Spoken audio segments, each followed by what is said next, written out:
আসসালামু আলাইকুম।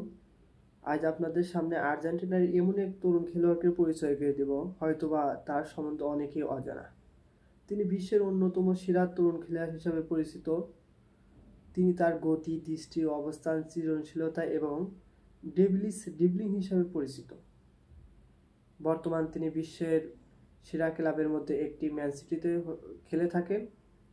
গত এফএ কাপের ফাইনালে ম্যানচেস্টার সিটির হয়ে ক্রিস্টাল প্যালেসের সাথে তার অভিষেক হয়।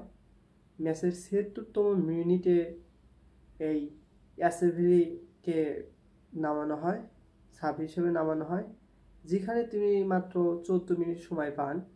১৪ মিনিটেই তিনি ম্যানচেস্টার সিটির হয়ে ৫টি শট নেন, কিন্তু দুর্ভাগ্যবশত ক্রিস্টাল প্যালেসের গোলরক্ষককে তিনি একটি বল অতিক্রম করতে পারেনি। আর্জেন্টাইন এই মিড অ্যাটাকিং অ্যাসেভেরি মাত্র ১৪ মিনিটে ম্যান সিটির হয়ে যিনি যে দারুণ প্রতিভা দেখিয়েছেন, হয়তোবা সামনের থেকে ম্যান সিটির হয়ে তাকে আমরা অধিকাংশ ম্যাচে সাব হিসাবে আপাতত দেখতে পাবো। হয়তোবা ২৫-২৬ সিজনে তিনি ম্যান সিটির মূল একাদশে থাকতে পারেন। এছাড়াও তিনি আর্জেন্টিনার জাতীয় দলে দারুণ প্রতিভা দেখিয়েছেন। তিনি আর্জেন্টিনার জাতীয় দলে ফিফা আন্ডার-17 ওয়ার্ল্ড কাপে মাত্র ৭টি ম্যাচ খেলেছেন, যেখানে তিনি ৫টি গোল এবং ১টি অ্যাসিস্ট করেছেন। এছাড়াও তিনি সাউথ আমেরিকান আন্ডার-17-এও ৮টি ম্যাচ খেলেছেন, যেখানে তিনি ৫টি গোল এবং ৩টি অ্যাসিস্ট করেছেন। এছাড়াও আন্ডার-20 সাউথ আমেরিকান চ্যাম্পিয়নশিপে তিনি ৯টি ম্যাচ খেলেছেন, যেখানে ৬টি গোল এবং ৩টি অ্যাসিস্ট করেছেন।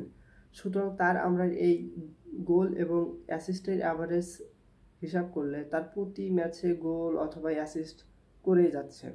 সুতরাং আমরা এখন অনুমান করতে পারি তিনি এক দারুণ তরুণ খেলোয়াড় হিসাবে পরিচিত লাভ করেছে, এবং সামনে তিনি কি করতে পারে এটাই আমাদের দেখার বিষয়। অনেকেই আর্জেন্টিনার ফ্যানরা মনে করছেন যে তিনি মেসির রিপ্লেসমেন্ট সামনে হতে যাচ্ছে। এছাড়াও তিনি আর্জেন্টিনার জাতীয় দলে আন্ডার-17, 18 এবং 20-তে 10 নম্বর জার্সি নিয়ে খেলে থাকেন এবং দলের নেতৃত্বাধীন অর্থাৎ ক্যাপ্টেনের দায়িত্ব পালন করেন। আর্জেন্টিনার সমর্থকরা তাকে এল ডায়াবলো নামে ডেকে থাকে। আর ম্যান সিটিতে তিনি মেসির জার্সি অনুসরণ করে, ক্লাবের মেসির জার্সি অনুসরণ করে 30 নম্বর জার্সি পরে থাকেন, এবং জাতীয় দলে মেসির জার্সি অনুসরণ করে 10 নম্বর জার্সি পরে থাকেন। সুতরাং আমাদের দেখার বিষয় এই তরুণ মিডফিল্ডার অ্যাসেভেরি সামনে আমাদের কি দিতে পারে। হয়তোবা অনেক কিছুই দেবে আশা করা যাচ্ছে, কারণ তার এখনই যে গোল অ্যাসিস্ট তিনি করে যাচ্ছেন, এটি তাকে অনেক উপরে শীর্ষে নিয়ে যাবে। আর সবচেয়ে আশা করা যাচ্ছে যে সামনে 26 ওয়ার্ল্ড কাপে তিনি আর্জেন্টিনা মূল একাদশে ফিরে আসবেন, কারণ এখন তিনি অতি ক্ষুদ্র খেলোয়াড়।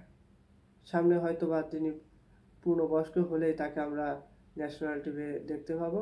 শুভকামনা রইল আর্জেন্টিনার তরুণ ক্লাউডিও অ্যাসেভেরির প্রতি। ধন্যবাদ সবাইকে।